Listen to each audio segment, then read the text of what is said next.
Les nouvelles technologies, la réalité virtuelle au service des seniors, c'est le thème que nous abordons avec Stéphane Corr, notre spécialiste du numérique. Je vais y aller avec les clichés. La réalité virtuelle, la RV, n'est pas faite que pour les jeunes geeks boutonneux. Cette technologie peut avoir des bienfaits sur la santé, notamment cognitive, des personnes âgées, Stéphane. Tout à fait. Alors la santé cognitive des personnes âgées, des plus jeunes aussi. On peut citer les hôpitaux universitaires de Genève qui ont tout un programme qui utilise la réalité virtuelle. Et puis, des homes pour personnes âgées l'utilisent aussi, où il y a des programmes dans certaines villes qui vont être dédiés aux personnes âgées. Les bienfaits, est-ce qu'on peut en citer quelques-uns de cette réalité virtuelle au service des seniors ? Oui, tout à fait. Alors, il y a des bienfaits pour la santé psychique, quelque part, ce qui est un des éléments les plus importants. Pour des personnes qui ont une mobilité réduite, ce qui est souvent le cas quand on devient âgé, je sais pas, à partir de 80, 85 ans, tout le monde ne veut pas aller gravir des sommets. Et ça peut permettre aux gens de voyager. Il y a par exemple un EMS en France qui a créé un partenariat avec une société privée pour mettre à disposition, ils ont des fauteuils très confortables, ils ont des diffusions d'huile essentielle, et puis ils ont des casques de réalité virtuelle qui leur permettent de voyager, d'explorer des choses qu'ils n'ont pas pu explorer peut-être pendant leur jeunesse ou qui ne pourraient pas le faire en termes de mobilité, parce que des fois, le fait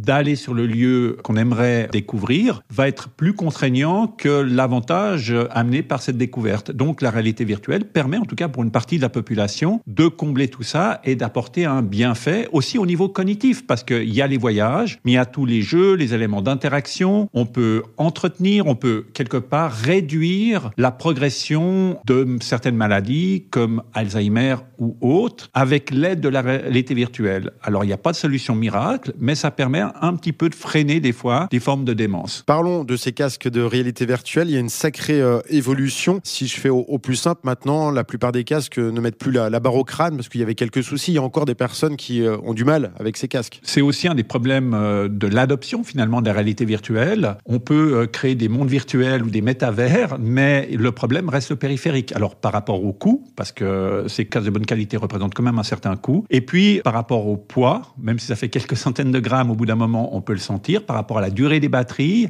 par rapport à la connectivité, donc il y a des casques sans fil, il y a des casques qui sont connectés à un ordinateur, et puis l'évolution aujourd'hui se fait principalement au niveau des capteurs, c'est-à-dire de plus en plus, il y a un suivi oculaire dans certains casques, il y a une captation des émotions qui peut se faire à travers le casque. Alors ça représente une vraie valeur ajoutée au niveau thérapeutique par rapport au potentiel induit, mais ça représente aussi un risque par rapport à l'exploitation de ces données. Donc ça doit être extrêmement bien encadré dans l'utilisation qui est faite des données qui sont en rapport avec une identification de nos émotions en fonction de la présentation qu'on nous fait de certains contenus. Il y a déjà des études sur ces casques de réalité virtuelle vis-à-vis des seniors ? Il y a beaucoup de projets et de travaux qui sont entrepris pour voir quel est l'impact. Et aujourd'hui, on voit que l'impact est plutôt positif sur la fonction cognitive. Après, il faut aussi prendre en compte qu'il y a à peu près généralement 20% de la population, pas forcément des seniors, ça peut être de différents types d'âge, qui peut être sensible à une sorte de malaise de la réalité virtuelle, voilà, de la désorientation, des nausées, des choses comme ça. Mais tout le monde, bien sûr, n'est pas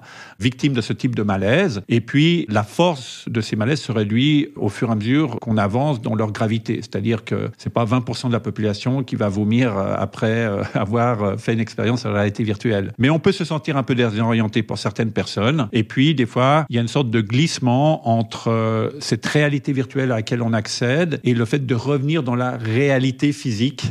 Et il y a un petit décalage qui peut se faire. Donc, il faut prendre en compte tous ces éléments pour pouvoir les intégrer. On dit souvent que les voyages forment la jeunesse. Et là, on pourra dire maintenant que les voyages virtuels, eux, forment la vieillesse.